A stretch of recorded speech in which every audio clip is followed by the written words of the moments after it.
Մի պատգամ եմ պատրաստել, մի պատգամադրվել սրտիս, որը վերնագրել եմ երկնքի արքայություն մտնելու պայմանը։ Որտեղից եմ վերցրել այս վերնագիրը։ Այս վերնագիրը վերցրել եմ Մատթեոսի ավետարան 5-րդ գլուխ 20 խոսքից, սա Հիսուսի խոսքն է։ Եկեք մեր Տիրոջ, մեր Փրկիչ Հիսուս Քրիստոսի խոսքը այսօր լսենք, տեսնենք ինչ է ասում մեզ Տերը ավետարանի մեջ։ Մատթեոս 5-րդ գլուխ 20 խոսք։ Ասում եմ ձեզ, եթե ձեր արդարությունը չլինի ավելին, քան դպիրներինն ու փարիսեցիներինը, երկնքի արքայություն չեք մտնի։ Հստակ է, չէ՞ գրած, չեք մտնի երկնքի արքայություն, եթե ձեր արդարությունը չլինի դպիրների ու փարիսեցիների արդարությունից ուրիշ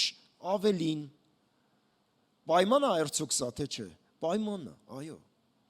Ուզում ենք լինել երկնքի արքայության մեջ, այո, ես գիտեմ, որ այստեղ շատերը փափագում են լինել երկնքի արքայության մեջ, բայց Հիսուսը պայման է ասում մեզ։ Ասում է, ձեր արդարությունը պիտի լինի ավելին, քան դպիրների եւ փարիսեցիների արդարությունը։ Սա Հիսուսը լեռան վրա քարոզում եւ սովորեցնում էր աշակերտներին, որովհետև դու գիտեք, որ Մատթեոսի 5-ից 7-րդ գլուխները լեռան քարոզն է։ Եվ աշակերտները եկան նրա մոտ, նա նստելով սովորեցնում էր իր աշակերտներին եւ այսպես ուսուցանում էր նրանց ու ասում էր, որ դուք պետք է ուրիշ լինեք։ Քրիստոնյաներ, մենք պիտի ուրիշ լինենք։ Աշխարհի սկզբունքները թե ինչ են ասում, աշխարհի կանոնները թե ինչ են ասում, մենք ուրիշ պիտի լինենք։ Եվ այդ ուրիշ լինելը պիտի լինի համապատասխան Աստծուն, Աստծո խոսքին, Հիսուսի սովորացածներին։ Եթե մենք մեզ համարում ենք քրիստոնյաներ, ուրեմն նշանակում է մեր Տիրոջ Հիսուս Քրիստոսի խոսքը մեզ համար պիտի լինի ամենաբարձր հեղինակությունը։ Համաձայն եք թե չէ։ Իհարկե, ինձ համար այսօր Քրիստոսի խոսքը ամենաբարձր հեղինակությունն է ամբողջ աշխարհում, որտեղ ինքը իմ Փրկիչն է, որտեղ ինքը իմ Թագավորն է, որտեղ ինքը իմ Տերն է։ Դրա համար իր ասածները իմ համար օրենք են, հեղինակություն են սերներ։ Եկեք իրար հետ միասին վերլուծենք Հիսուսի այս խոսքը, չէ՞, որպեսզի մեզ ավելի պարզ լինի, դա ինչ է նշանակում։ Այդ դպիրներն ու փարիսեցիներն ով էին։ Չէ՞, որտեվ շատ անգամներ մենք որ ավետարանը կարդում ենք, հանդիպենք այս փարիսեցիներին, այս դպիրներին, չէ՞, հանդիպենք իրանց։ Մանավանդ Մատթեոսի 23-րդ գլխի մեջ շատ հանդիպենք փարիսեցիներին ու դպիրներին։ Ինչ է նշանակում փարիսեցիների արդարությունը։ Որն է մեր արդարությունը, որը ավելին կլինի կամ ուրիշ պիտի լինի, եւ դրանից կախված կլինի մեր երկնքում հայտնվելը։ Եկեք ամենասկզբում նայենք ինչ է արդարությունը։ Արդարություն, հոմանիշներն եմ ուզում ասել արդարության։ Արդարությունը դա անխարդախությունն է, ազնվությունը, շիտակությունը, անկողմնակալությունը, ճշմարտասիրությունը։ Եթե ուշադիր լինենք, ապա կարող ենք ասել, որ արդարությունը վերաբերմունք է ճիշտ, շիտակ, անաչառ եւ անխարդախ։ Կարող ենք այսպես ասել։ Եկեք այդ արդարության տեղը դնենք վերաբերմունք։ Այսօր ես արդարությունը որպես վերաբերմունք եմ ներկայացնելու։ Երբ որ մենք ասում ենք, այս մարդը արդար է, ինչ ի նկատի ունենք։ Ի նկատի ունենք, որ այդ մարդու վերաբերմունքը մաքուր է, շիտակ է, անխարդախ է, անկողմնակալ է։ Այդ մարդը ճշմարտասեր է, ճշմարտությամբ է անում դա։ Այսինքն կարող ենք ասել, որ արդարությունը վերաբերմունք է։ Այսքան տարիներ կարդալով, ուսումնասիրելով Սուրբ Գիրքը հասկացել եմ, որ սրբությունն էլ է վերաբերմունք։ Մենակ արդարությունը չէ, սրբությունն էլ է վերաբերմունք։ Սրբությունը վերաբերմունք է Աստծո ներկայության,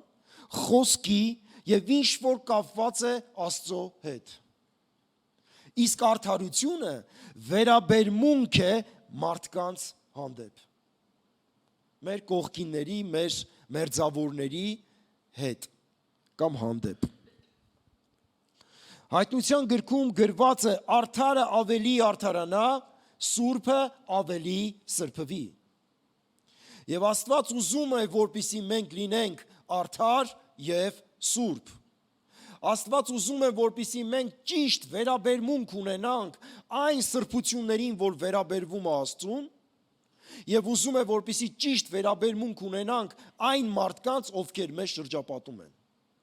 Եվ սա արդարությունը եւ սրբությունն է։ Օրինակ, միջև արդարության անդրադառնալը ես ուզում եմ ասել, այն ինչ որ սուրբ է, կապված է Աստծո հետ։ Օրինակ, սուրբ խոսք, սուրբ անոթներ, վայր, զգեստեր, լեր, զո, քահանա։ Մենք հանդիպենք այս բառերի կողքը սուրբ բառը, սուրբ մարգարե, սուրբ քահանա, սուրբ լեր։ Ինչ են նրանք սուրբ։ Ոչ թե որ իրանք ոսկուց են, թափանցիկ են, մաքրամաքրուր են, այլ որովհետև նրանք պատկանում են Աստծուն։ Երբ որ ես երկյուղածությամբ եմ վերաբերվում Աստծո խոսքին, ես սրբությամբ եմ վերաբերվում, սերունդներ։ Երբ որ ես իր ներկայությանը վերաբերվում եմ մաքուր, վերաբերվում եմ երկյուղած, խոնար, ես սրբությամբ եմ վերաբերվում։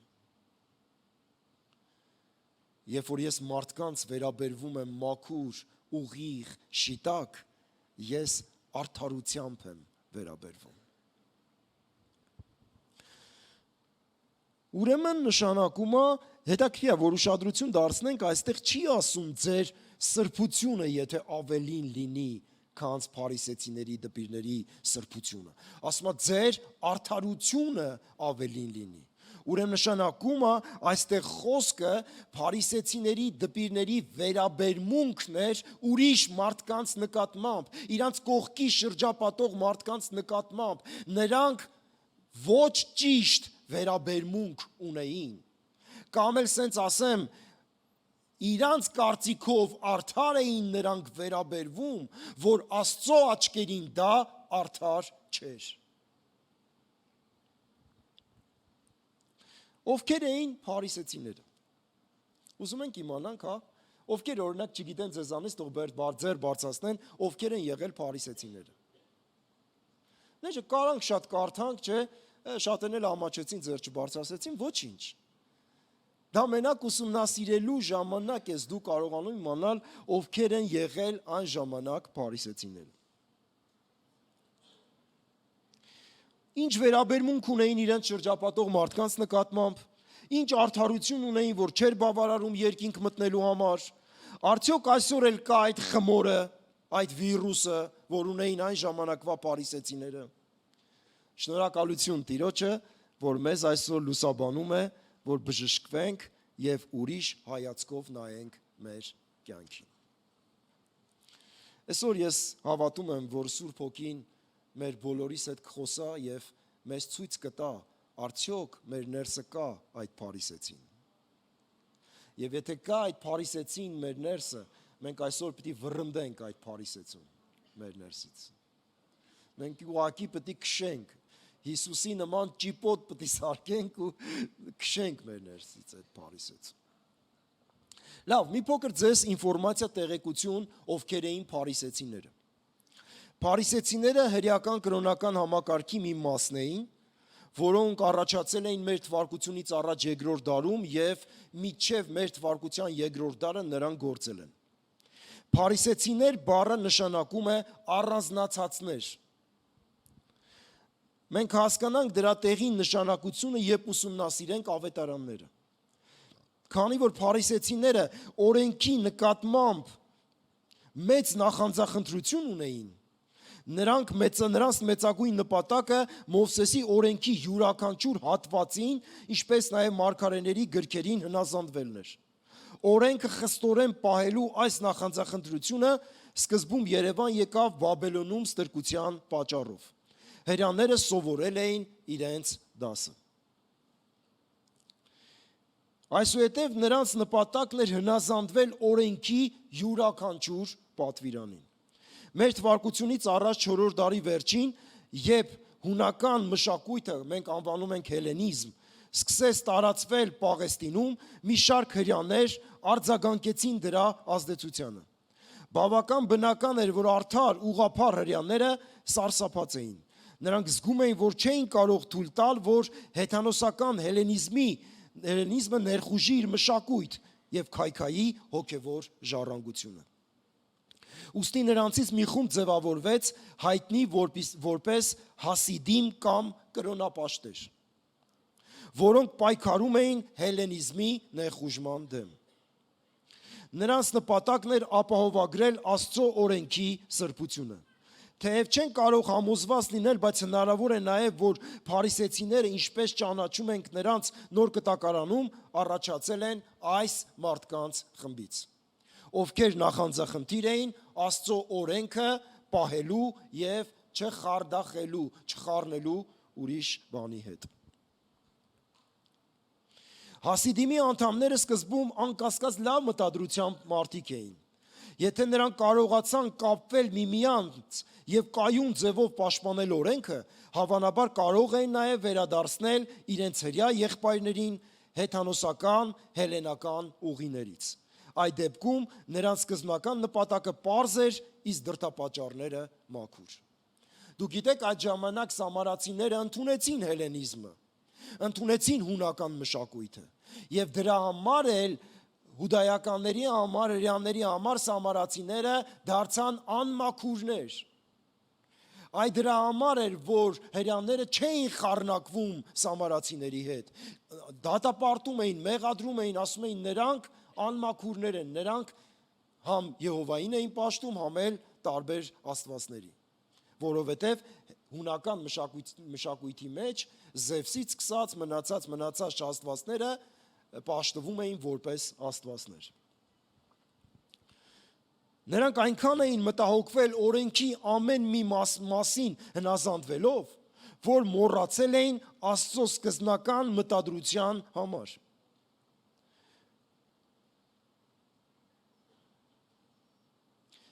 Նրանք հպարտ մարդիկ դարձան դժբախտաբար, քանի որ շատ մեծ շեշտադրություն էին անում արտաքին երևույթներին, ծեսերին։ Իրականում նրանք ներքին մարդու կարևորության զգացումն էին կորցրել։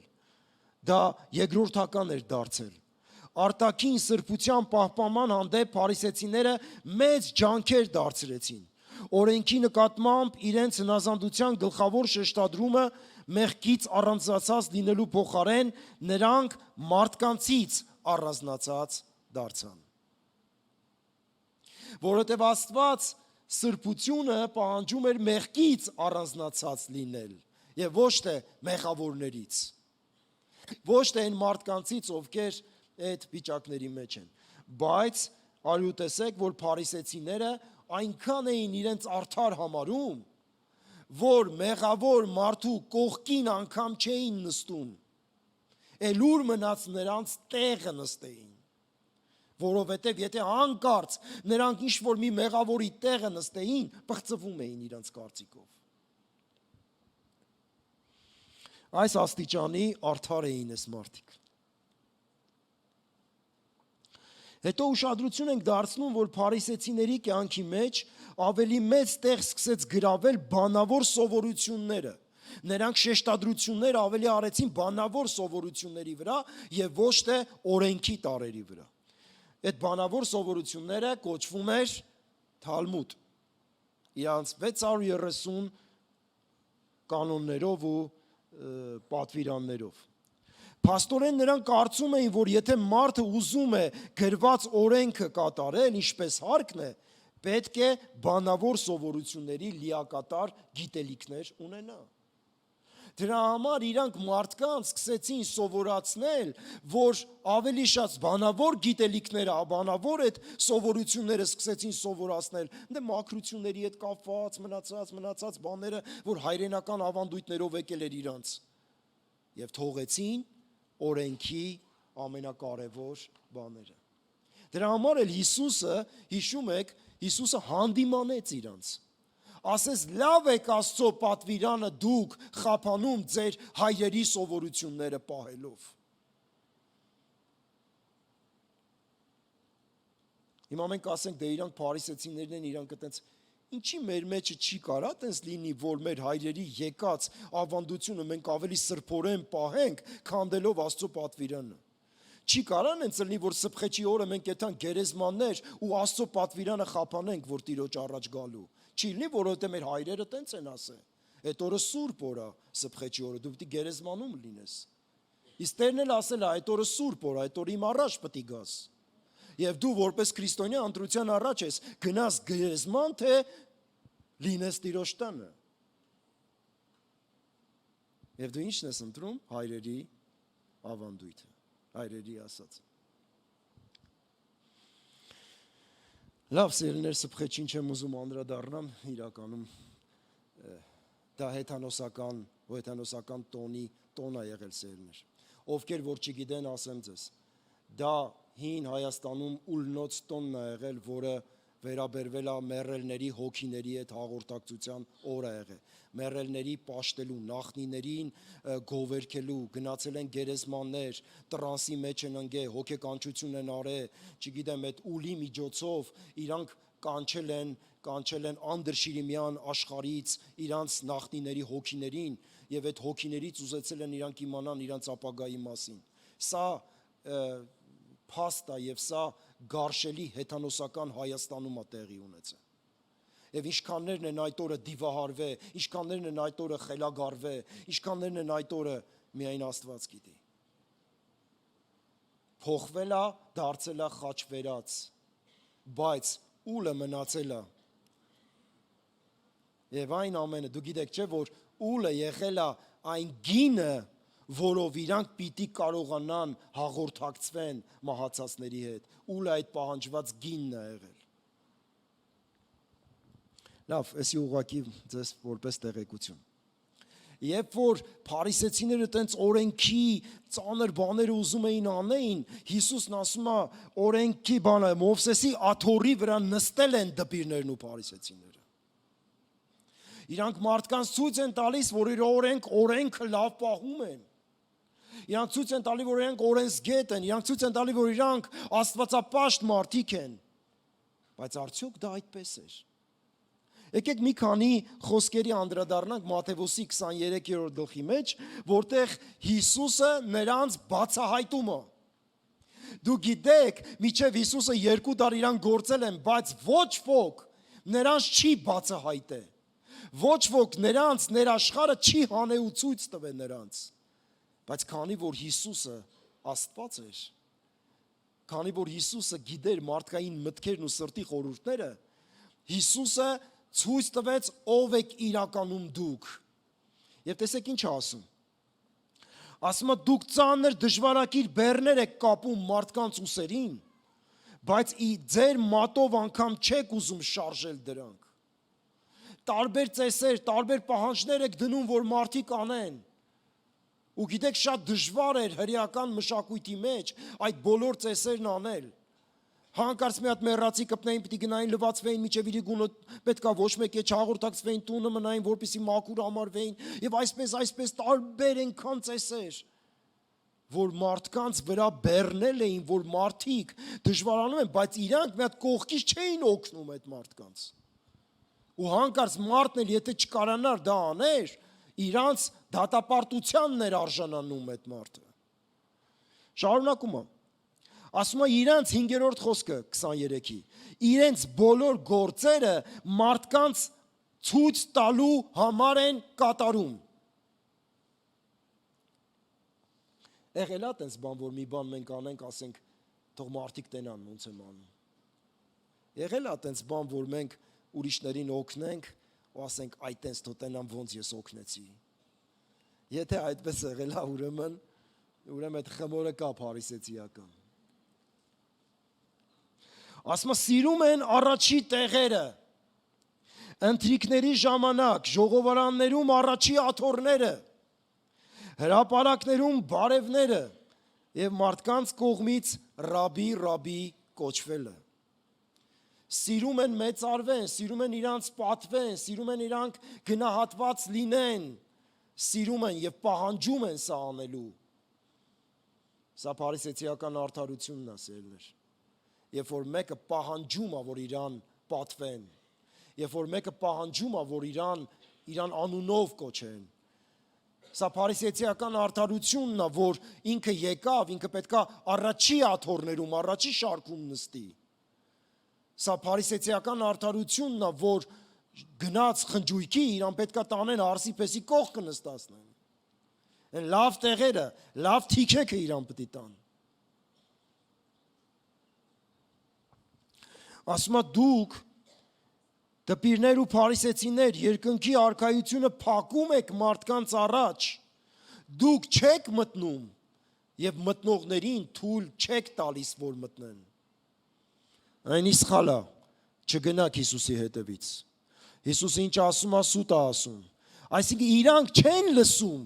արքայության խոսքը։ Իրանք չեն ընդունում Հիսուսին, որ եկել է երկնային թագավորը։ Իրանք չեն մտնում, բայց մտնողների հետ էլ աշխատում են, որ այդ մարդիկ էլ չհավատան Հիսուսին։ Ձեր կարծիքով այդ խաչել գոռացողները, որ բոլորը գոռում էին, ովքեր էին, հենց այս փարիսեցիների նաև դրդացներն էին, որոնց իրանք դրդում էին Հիսուսին գոռալու խաչել։ Դուք որբևայրիների ունեցածը ուտում եք եւ ցուցադրաբար երկար աղոթում, դրա համար խստորեն պատժվելու եք, Հիսուսն ասաց։ Արտակուստ արդար է գերևում մարդկանց 28 խոսքը, բայց ներքուստ լիքն եք կեղծավորությամբ եւ անօրենությամբ։ Հիսուսի այս խոսքերից մենք հասկանում ենք, որ Տերը շեշտադրությունը դնում է մարդու ներքին փոփոխության վրա։ Արտաքինով դու կարող ես լավը երևաս, արտաքինով դու կարող ես բարի երևաս, արտաքինով դու մեկ որ վարսիկն ասում է, կինս ասում է, այս մարդն ինչ բարի մարդ, ասում ինչ գիտես։ Ինչ գիտես, մենք արտաքինով մարդուն կարող ենք այդպիսին տեսնել, բայց մենք չգիտենք ինքը այդպիսին է։ Դրա համար Հիսուսն ասում էր, ծառը բարի արեք, պտուղը բարի կլինի։ Այս մարդիկ ուզում էին երևալ, որ իրանք արդար են, բարի են, լավն են,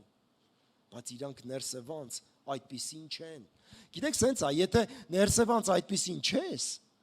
դա արտահայտվելու է, ինչքան էլ դու քեզի ցույց տաս, դա արտահայտվելու է, քա վերաբերմունքիդ մեջ դա երևալու է։ Եվ այս մարդկանց վերաբերմունքի մեջ երևում էր, գիտեք ինչպես էր երևում, որ իրանք հանկարծ մաքսավորի, մեղավորի հանդիպում էին, եղք, սենց էին անում, ոտով հրում էին այդ մարդկանց ամբողջ հասարակության առաջ նսեմացնում էին այդ մարդկանց ցավ էին պատճառում, որտև իրանք ցույց էին տալի, որ իրանք արդար են, իսկ նրանք էլ մեղավոր։ Եվ դրա համար Հիսուսը մի առակ պատմեց, հիշում եք, փարիսեցին եւ մաքսավորը գնացին աղոթելու տաճար։ Ախր գիտեք, տաճարը եթե տաճարի առաջնորդները իրանք լինեին, ես ձեզ հավաստիացնում եմ, նրանք անգամ տաճար չէին թողի այդ մարդկանց։ Բայց փառք Աստծո, որ փարիսեցիները չէին տաճարի առաջնորդները, այլ սադուկեցիներն էին։ Քահանայական, ասեմ, կազմը ու այս երկու աղանդավորական ուղղությունը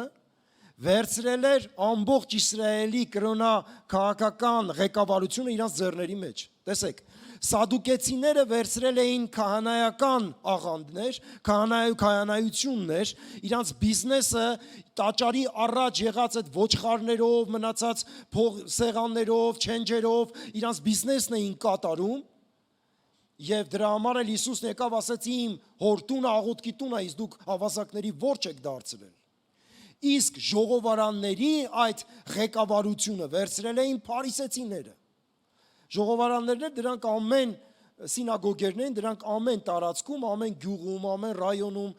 տեղ կար, որը պատրաստել էին այդ սինագոգը, մարդիկ շաբաթ օրերն հետում էին, Աստծո խոսք էին լսում։ Եվ այդ տարածքների ղեկավարությունը վերցրել էին այս իրենց կարծեցյալ մաքրամաքուր փարիսեցիները։ Եվ ամբողջ Հրեաստանը բաժանել էին այս երկու դասակարգի կամ այս երկու կրոնական առաջնորդների միջև։ Հետաքրքիր այն է, որ այն ինչ որ փարիսեցիները հավատում ու ընդունում էին, սադուկեցիները չէին հավատում ու չէին ընդունում։ Օրինակ փարիսեցիները հավատում էին, որ կա հետմահու կյանք, կա հոգու գաղափար, փարիսեցիները հավատում էին, որ կան հրեշտակներ, բայց սադուկեցիները սրան չէին հավատում։ Դուք պատկերացնում եք, քահանա լինելով, քահանապետեր լինելով, նրանք չէին հավատում, որ կա հետմահու կյանք։ Նրանք չէին հավատում, որ կան հրեշտակներ, չէին հավատում։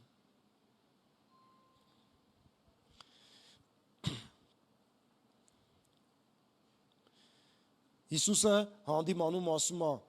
պետք չի, որ դուք արդակուստ մարդկանց արդար երևաք։ Դուք պիտի ապրեք, սիրելի աշակերտներ, դուք պիտի ապրեք այդպես։ Ոչ թե ցույց տալու համար հասարակության մեջ հանեք այդ դիմակները։ Մի ընդունեք կեղծավորությունը փարիսեցիական, որ իրանք ունեին, այլ ապրեք այն արդարությունով, որ ես եմ ձեզ տալու։ Հիմա տեսեք տարբերությունը այն արդարության, որ ունեին փարիսեցիները, այն վերաբերմունքի, որ ունեին փարիսեցիները, եւ այն վերաբերմունքի, որ Հիսուս Քրիստոսի հետևորդները պիտի ունենան։ Հռոմեացիներ 10:13-ը, եկեք կարդանք իրար հետ, տեսենք ինչ է ասում Աստծո խոսքը։ Որովհետև նրանք Աստծո արդարությունը չգիտենալով, իրենց արդարությունը հաստատել փորձելով, Աստծո արդարությանը չհնազանդվեցին։ Օրենքի վախճանը Քրիստոսն է ամեն հավատացյալի արդարացման համար։ Սա շատ ուժեղ խոսք է, որ Պողոս առաքյալը հռոմեացիներին ասում է։ Նրանք Աստծո արդարությունը չհասկացան, կամ կարելի ասել նրանք ճիշտ վերաբերմունքը, անկողմնակալ վերաբերմունքը Աստծո չհասկացան, դրա համար իրենք ստեղծեցին, իրենք արեցին մի բան, մի վերաբերմունք ունեցան, որը Աստծո արդարությանը չհնազանդվելն էր, կամ Աստծո ուզածին չհնազանդվելն էր։ Արդյոք Աստված այդպես էր ուզում մնացած մարդկանց հանդեպ, որպեսզի նրանք վարվեին։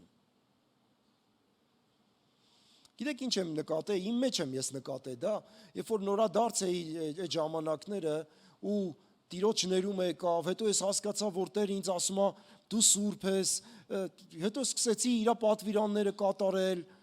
հետո նկատում էի մարդկանց, որոնք չէին կատարում իմ երիտասարդ ընկերներից, ու գիտեք ինչ տեղի ունեցավ իմ մեջ, ես սկսեցի վստահանալ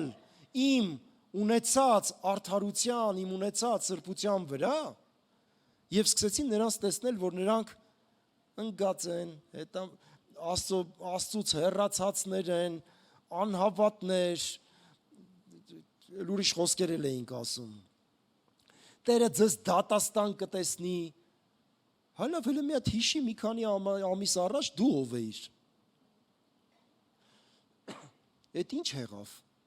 որ դու այսօր քեզի այտենց բարձր ես տեսնում, իսկ այդ մարդկանց այտենց ընկած։ Սա փարիսեցիական խմորն է, սիրելիներ։ Ու ասեմ ձեզ, ոչ մեկս այստեղ ապահովագրված չի, որ մի օր այդ խմորը չի լինի մեր կյանքի մեջ։ Դրա համար մենք միշտ պետք է մեր անձերը ինքնաքննություն անելով խոնարհությամբ ապրենք Աստծո առջև։ Համալսարանի տարիներին, երբ որ ես սովորում էի, երկու կարևորագույն սկզբունք իմ կյանքի մեջ ես յուրացրեցի, եւ այդ սկզբունքները այսպիսին են. ով լինելու եւ ինչ անելու սկզբունքները։ Հիմա կարող է այս արտահայտությունը ձեզ ոչինչ չտա, բայց հիմա որ սկսեմ բացատրել, դուք հասկանաք, որ այստեղ բոլորս մենք շարժվել ենք ինչ անելու սկզբունքով։ Ինձ արեցին, ես էլ կանեմ, ինձ ես բերեցին, ես իմ նոր տարինեկան շնորհավորեցին, ես էլ կգնամ իր նոր տարին կշնորհավորեմ, այս մեկը չեկավ, ես էլ չեմ գնա։ Արդյոք այդպես չենք շարժվել։ Եթե մեկը չի շարժվել, Տերը օրհնի ձեզ, շատ լավ եք արել։ Գիտեք, այս սկզբունքով նաև մենք դասիրակել ենք մեր երեխաներին։ Հələ արի տես պապան քեզ ինչա բերե։ Ու երեխան վազելով գալիս է, որովհետև հայրը իրան կոնֆետ է բերել։ Վերցնում է այդ կոնֆետը, ուրախանում է, ուտում է, կարող է գրկել պապային, երկրորդ անգամ, երրորդ անգամ, չորրորդ անգամ եւ հանկարծ 5-րդ անգամ այդ օրը պապան կոնֆետ չբերեց։ Ես տեսել եմ այդ երեխաներին։ Տեսել եմ, որ նրանք եկել են, հայրը եկել է տուն, մտածում է մի բան բերել է իր համար։ Բայց երբ որ տեսել է, որ հայրը բան չի բերել, մեջք դարձրած գնացել է, դա լավագույնս, իսկ վատագույնը սկսել է խփել հորը։ Ինչի իմ համար կոնֆետ չես բերել։ Գիտեք, մեղավորը այդ երեխան չի։ Մեղավորը մենք ենք, որովհետև մենք ինչ լինելու սկզբունքով ենք այդ երեխային, ինչ անելու սկզբունքով ենք այդ երեխային դասերակում։ Երեխայի համար ծնողի տուն գալը պիտի լինի կարևորը եւ ուրախությունը։ Եվ մայրը պիտի ասի, նայի, հայրը տուն է եկել, գնա գրկի քո հորը,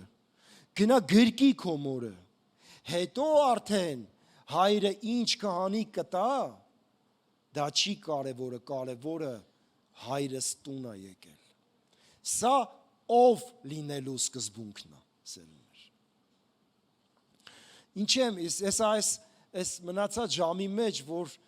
զրուցելու ենք իրար հետ, ես այս սկզբունքները ձեզ ներկայացնելու եմ, դուք կտեսնեք, որ Աստվածաշնչի մեջ սա կա, եւ այսպես են վարվում ճշմարիտ Քրիստոսի աշակերտները, նրանք ովքեր ով լինելու սկզբունքով են շարժվում եւ ոչ թե ինչ անելու կամ ինչ չանելու։ Մեզ քաչ հայտնի մի առակ, որ Հիսուս Քրիստոսը պատմեց, դա գրված է Ղուկաս ավետարան 15-րդ գլխի մեջ։ Բոլոր մաքսավորներն ու մեղավորները մոտենում էին նրան, որ լսեին փարիսեցիներն ու դպիրները տրտնջում էին ու ասում. սա մեղավորներին է ընդունում ու նրանց հետ ուտում։ Տեսեք, Հիսուսին ընդունում էին որպես բարի սուր վարդապետ ու հանկարծ նկատում էին, որ ինքը գնաց է նստել է անառակների կողքը։ Ու այս փարիսեցիների մոտ դիսկոմֆորտ էր առաջանում։ Ոնց կարա այս սուրբ վարդապետը նստի այդ մեղավորների հետ, որովհետև իրանց արդարությունը թույլ չէր տալիս, որ նրանք գնային, անգամ նրանց կողքը կանգնեին։ Եվ Հիսուսը տեսնելով այս տրտունջները, տեսնելով փարիսեցիների եւ դպիրների տրտունջները, պատմեց 3 առակ։ Կորած ոչխարը, կորած դրամը, կորած որդին։ Երեքն է կորած էին, այս 3 առակները կորածների մասին էր, կորած էին ու գտնվեցին։ Ես այն երկուսի մասին չեմ ուզում կանգնել, այլ երրորդի մասին, որովհետև երրորդ իր մեջ խորը բաներ է պարունակում։ Տեսեք, երբ որ կրծեր որդին հորն ասես տուր իմ ժառանգությունը, ես գնամ, հայրը տվեց նրա ժառանգությունը եւ չհանդիմանեց նրան։ Բայց երբ որ վերադարձավ որդին արդեն վատնած ցնցոտիներով, այն օրը պատանիներին ասում էի, վրից խոզի հոտ էր գալիս, ու ինքը այդպես կեղտոտ, անլվա, խոզի հոտ վրից գալով վերադարձավ հորտուն, հայրը նրան ինչ անելու սկզբունքով չմոտեցավ, այլ ով լինելու սկզբունքով։ Ինքը չասեց, տղես ուր է իմ ունեցածը, ուր է ինչ որ ես քեզ տվել եմ, են ձին, են մնացած հարստությունը, չասեց, ասեց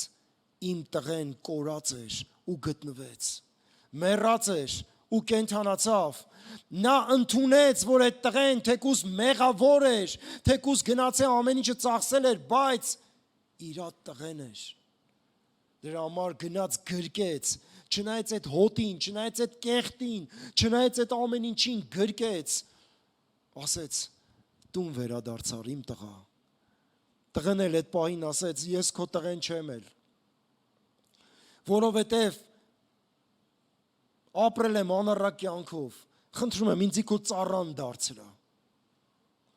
Ոնց եք մտածում հայրը ծառա կդարձներ այդ փոքր տղուն։ Եթե ինչ անելու սկզբունքով շարժվեր, հաստատ իմացեք ծառա կդարձներ։ Բայց քանի որ ինքը ով էր իր համար այդ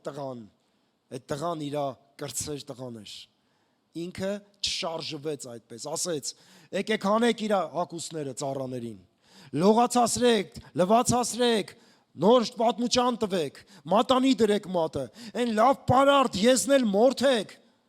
որովհետև այսօր ուրախության օր է, իմ տղեն վերադարձել է։ Այդ պահին հանկարծ հանդից գալիս է ավակ տղեն։ Հիմա տեսեք, այս մեղավոր տղեն, որ խոսում էր, ասում էր, էդի մեղավորներն ու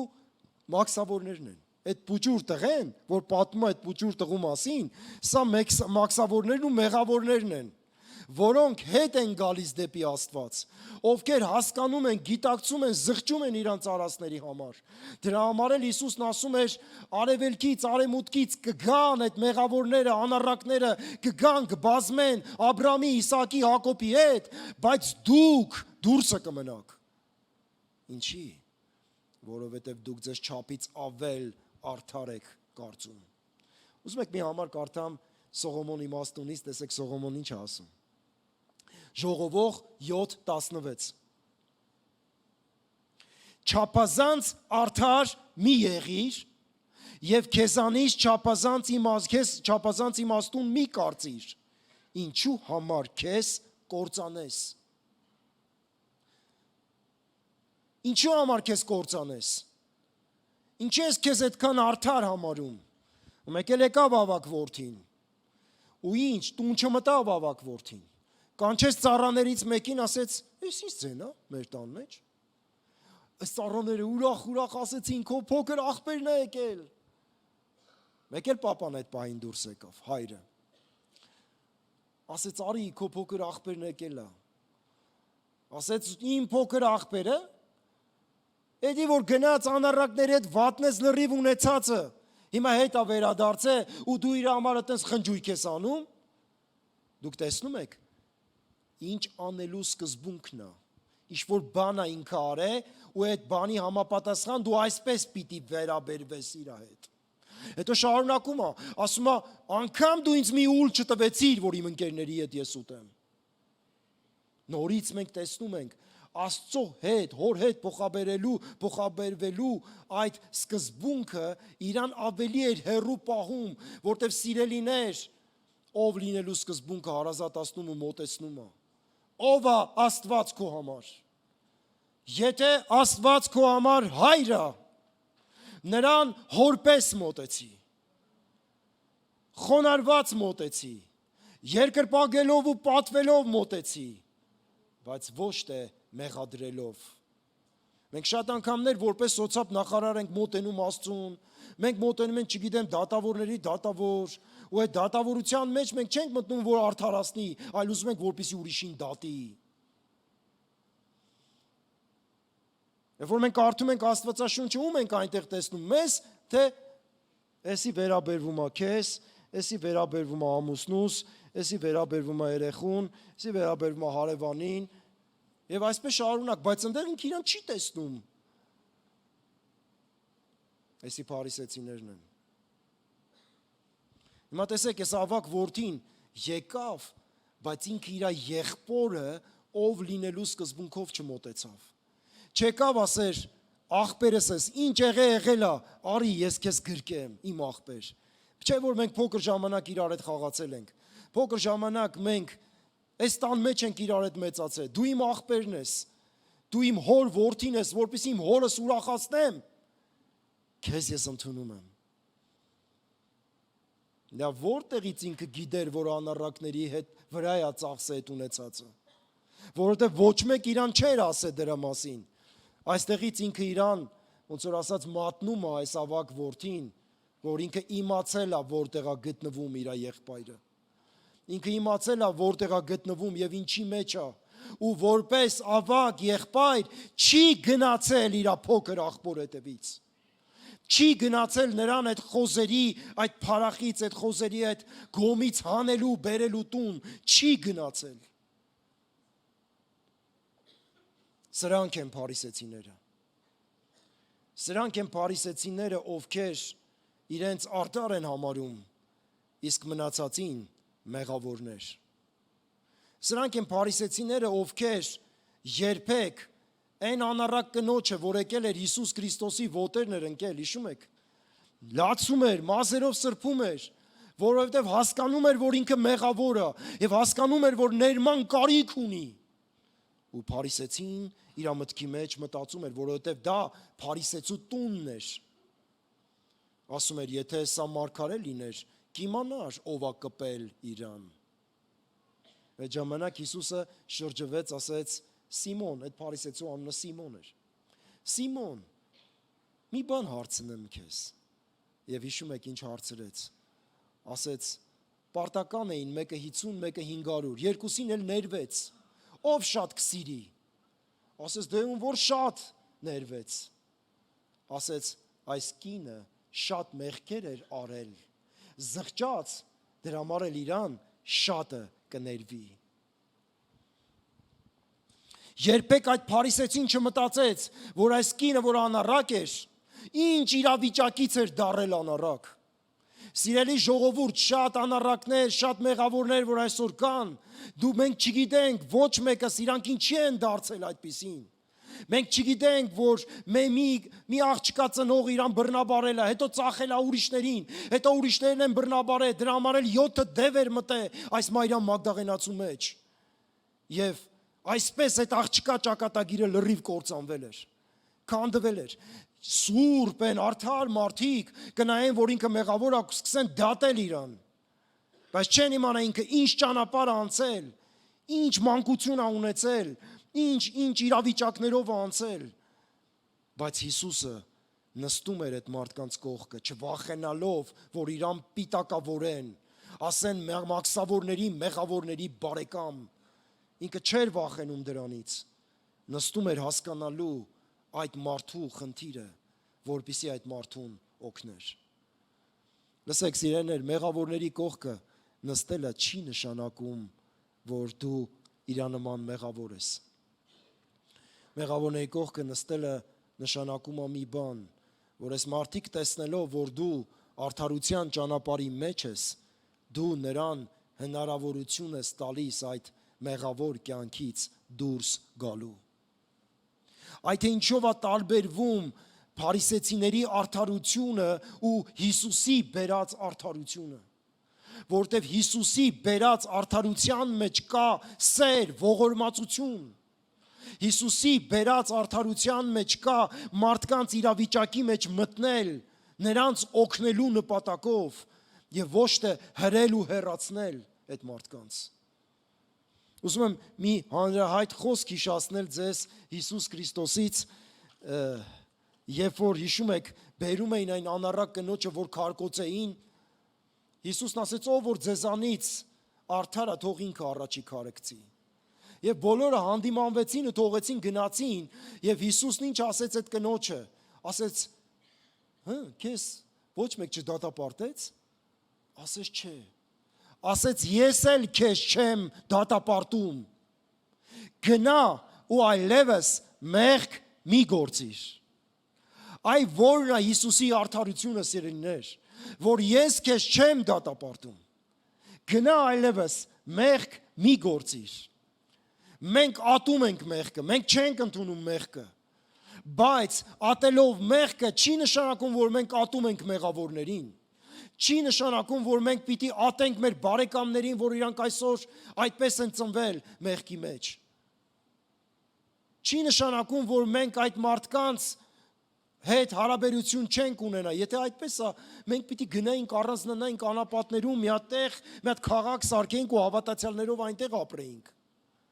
Բայց Հիսուսը դա չէր ուզում։ Հիսուսն ասում էր.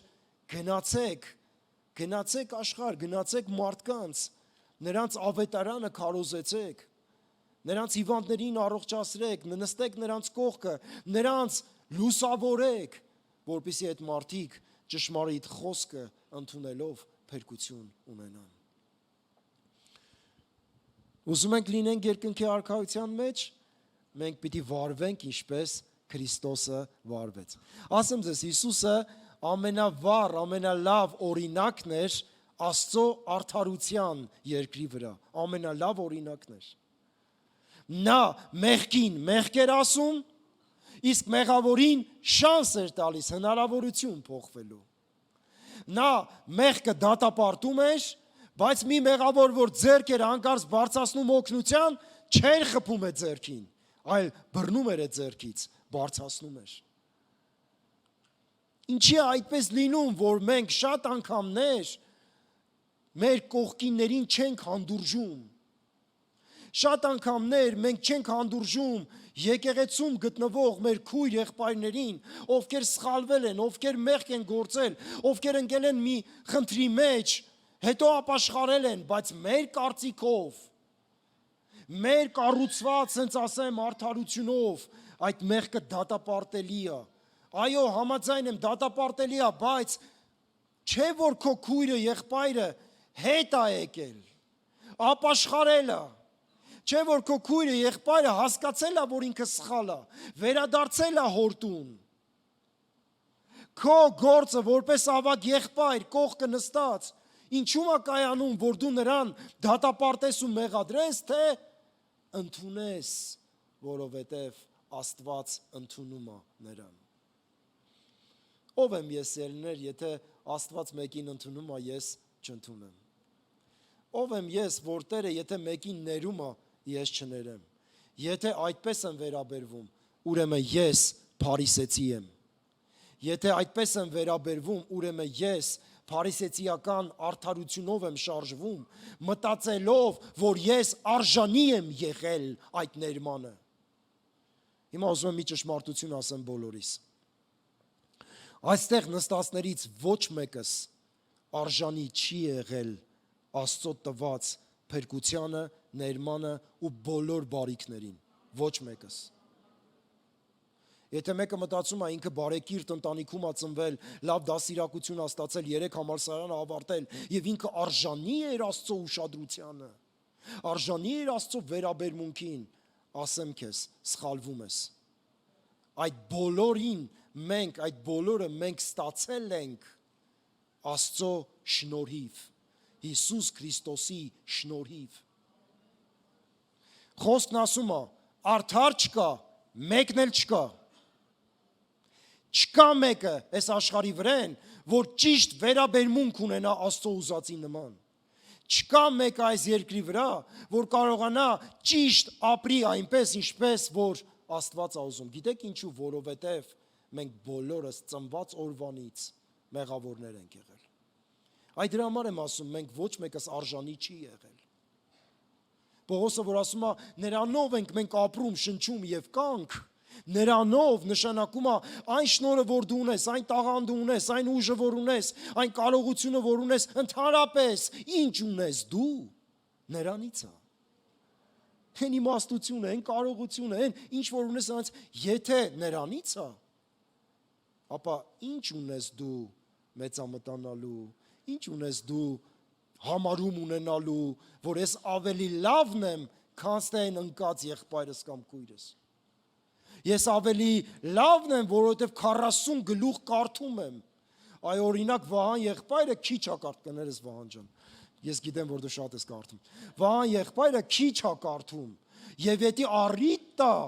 որ ես իմ 40 գլուխը, որ կարդում եմ օրվա մեջ, իմ քիթս ցծվի վերև։ Եթե առիթ տա, որ ես կանգնելով Վահան եղբոր կողքն ասեմ, ախպերս, հլը դու ենքան պտի հաց ու պանիր ուտես, որ ինձ հասնես, չէ՞։ Այո։ Եվ սա այս հպարտությունը, այս մեծամտությունը փարիսեցիականն էր։ Գիտեք ինչ կարևոր մեսիջ էր տալիս, ուղերձ էր տալիս Հիսուսը փարիսեցիներին, որ այդ մաքսավորներն ու մեղավորները, որոնց դուք չեք ուզում հաղորդակցվենք, ձեր եղբայրներն են։ Որովհետև այս առակի մեջ ասում էր, որ այդ փոքր աղբերը քո աղբերն է, այ մեծ աղբեր։ Քո աղբերն է։ Եվ դու որպես քո աղբեր, ով լինելու սկզբունքով պիտի շարժվես, որտև ինքը հորից ծնված քո աղբերն է։ Նորից ուզում եմ վերադառնամ այս սկզբունքին, սերներ։ Ինչ են այսօր շատ ծնողներ հայտնվում ծերանոցներում, որովհետև նրանց երեխաները նրանց վերաբերվել են ոչ թե ով լինելու սկզբունքով, այլ ինչ անելու։ Ծնողը մեծացել է, արդեն չի կարում իր երեխայի համար մի բան անի։ Ու դա նշանակում է մի բան, էլ դու ինձ պետք չես, որտեվ իմ համար դու ոչինչ էլ չես կարողանում անել։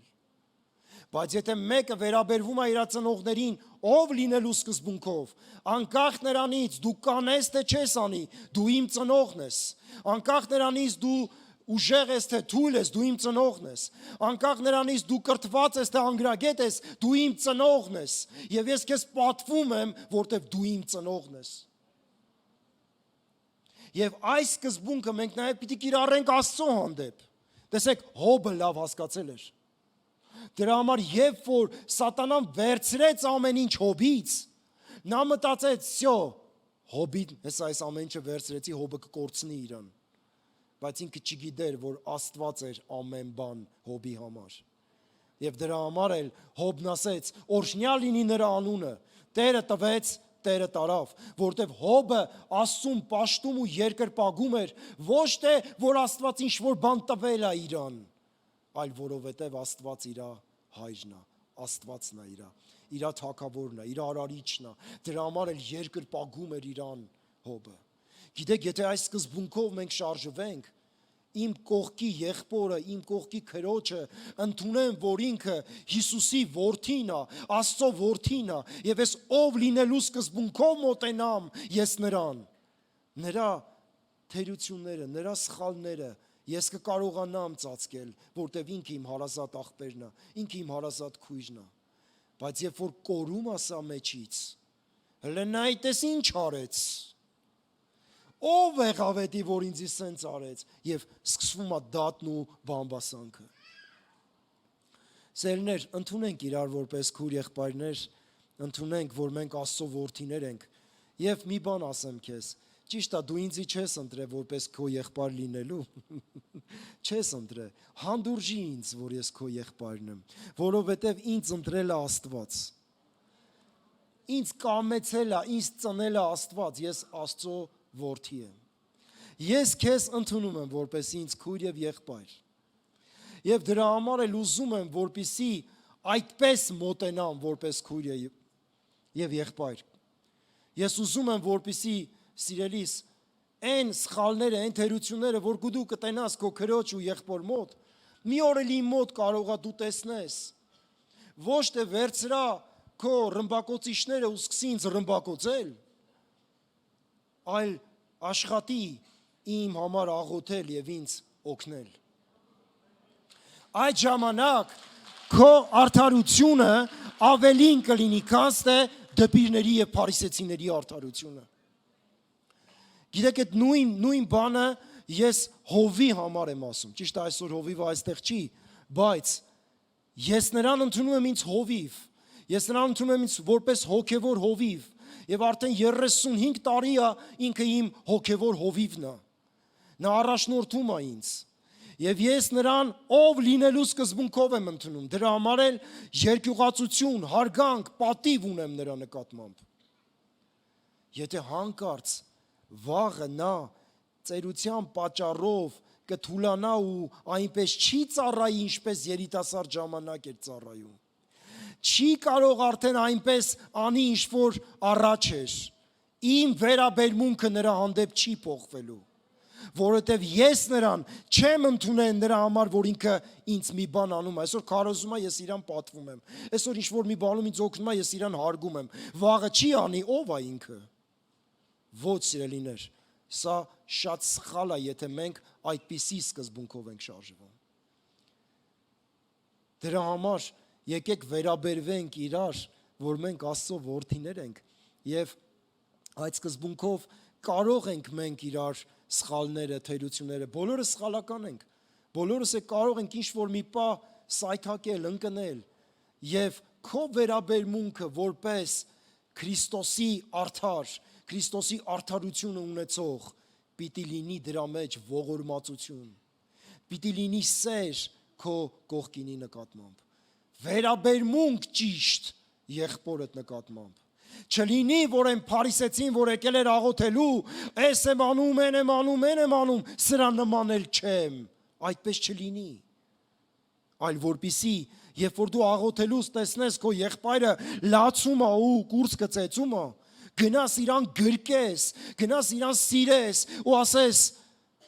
Տերը քեզ ընդունում է, Տերը քեզ սիրում է, իմ փոքր աղբեր, ինչ անեմ քո համար, որ դու չտխրես, չնեղվես։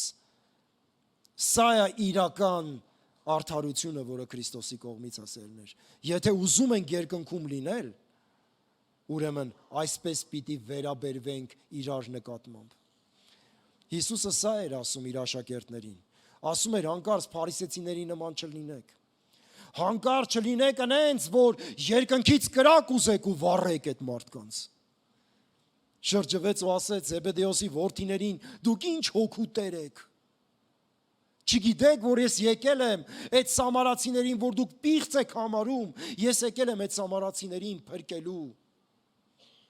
Իսկ դուք մտածում եք կրակ բերեք երկնքից։ Դեք ես էլ եմ այտենց հիմար աղոթքներ արել ժամանակին։ Որ հանկարծ ինձ մեկը նեղացնում էր, ես սկսում էի աղոթել այսպես. Տեր, ես քո աշկի բիբն եմ։ Կպել են քեզ, մի հատ կտսրատ ու հասկանան իրանք ով են, ես ով եմ։ Տերն էլ իմ նման չէր, որ պատասխաներ։ Եվ երբ որ Տերը լռում էր, ես հասկանում էի, որ սխալ աղոթք եմ անում։ Հետո հասկացա, որ Տերը չի եկե կտսնի մեզ, չի եկե մեզի նեղացնի, չի եկե մեզի չարչարի, չի եկե մեզի կործանի, նա եկել է, որպեսզի մեզ փրկի։ Եկել է, որպեսզի ամեն մեղավորի շանս տա, դա կլինի աշխարհիկ մեղավոր, թե դա կլինի կրոնական մեղավոր, բոլորին հնարավորություն տա, որ այդ մարդիկ փրկվեն։ Սերիներս, Հիսուսը աշակերտներին ասեց, փարիսեցիների, սադուկեցիների խմորից զգուշ մնացեք։ Դա կեղծավորության խմորն է։ Զգուշ մնացեք, որտեղ այդ խմորը որ մտավ, սկսելու է թթխմորել քո կյանքը։ Զգուշ մնացեք, թույլ չտաք։ Կանգնեք Աստծո առաջ, ինչպես որ կաք, ձեր մեղավոր իրավիճակով ասեք, մեղավոր եմ։ Եվ երբեք մարդկանց արդար չերևաք դուք, այլ աշխատեք վարվել այնպես, ինչպես Քրիստոսը։ Ես ուզում եմ վերջացնելով խոսքը մի երկու տեղից կարդալ եւ վերջացնել։ Առաջի Կորինթացիների 1:30-ում ասում է այսպես. Եվ դուք նրա կողմից եք Հիսուս Քրիստոսի մեջ, որ Աստծուց մեզ համար դարձավ իմաստություն, արդարություն, սրբություն եւ փրկություն։ Ինչպես որ գրված է, ով որ պարծենում է, թող Տիրոջով պարծենա։ Շատ կարևոր շեշտադրություն կա այս համարի մեջ ելներ։ Ասում է Հիսուսը մեզ համար եղել է արդարություն, սրբություն, փրկություն եւ իմաստություն։ Հիսուսը մեզ համար եղել է, որպեսզի մենք կարողանանք Հիսուսի արդարությունով ապրել այս երկրի վրա։ Հիսուսի կամեցած վերաբերմունք ունենանք այս երկրի վրա։ Ինչպես որ Հիսուսն էր, այնպես էլ մենք լինենք այս երկրի վրա։ Երբ որ դու բարիք կանես ինչ-որ մեկին, ասես նրա շնորհքով եմ անում, Աստծո տվածով եմ անում, որպեսզի մարդիկ քեզ չտեսնեն, այլ տեսնեն քո Աստծուն եւ փառավորեն իրան։ Եվ այս խոսքը սահմանափակում ասում է, եթե մեկն էլ պարծենում է, թող Տիրոջով պարծենա։ Ուզում է ասի, այն ինչ որ դու կանես, արդար գործեր, բարի գործեր, սուրբ գործեր, իմաստություններ, խրատներ ուրիշներին կտաս, պարծեցի Քրիստոսով, որտեվ ինքն է քեզ համար դարձել դա։ Գիտեք, եթե մեկը հասկացա, որ ինքը արժանիք չուներ ու Քրիստոսն է դառը մեր արժանիքը, ինքը չի դատապարտի ուրիշներին։ Եթե մեկը հասկացա, որ Քրիստոսն է իր արդարությունը, ինքը ուրիշներին չի դատապարտի։ Այո, կդատապարտի մեղքը, կդատապարտի երևույթը, բայց մեղավորի հանդեպ կունենա կարեկցանք, մեղավորի հանդեպ կունենա։ Լավ, մի հատ եկեք մի բան մտածենք, ժողովուրդ։ Այդ մարդիկ, աշխարհի մարդիկ, լավ հիմա մենք ներսն ենք, աշկերներս բացվել է, բայց այն աշխարհի մարդիկ ինչ մեղավոր են, որ իրանք կույր են ծնվել։ Թե դու մոռացել ես, որ դու էլ ես մի ժամանակ կույր։ Եվ Տերը բացեց ու դու այսօր հասկանում ես։ Տերը բացեց ու այսօր շատ բան հոգևոր կյանքից սկսել ես հասկանալ։ Չմոռանաս դա,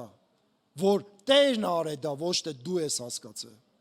Ու Տերն էլ որ արել է, իր սիրո շնորհքի պատճառով արել, ոչ թե քո արժանիքի պատճառով։ Երբ որ մեկը մտածում է, ես լավն էի, դրա համար Աստված ինձ ընտրեց։ Ոչ, Տերը ընտրեց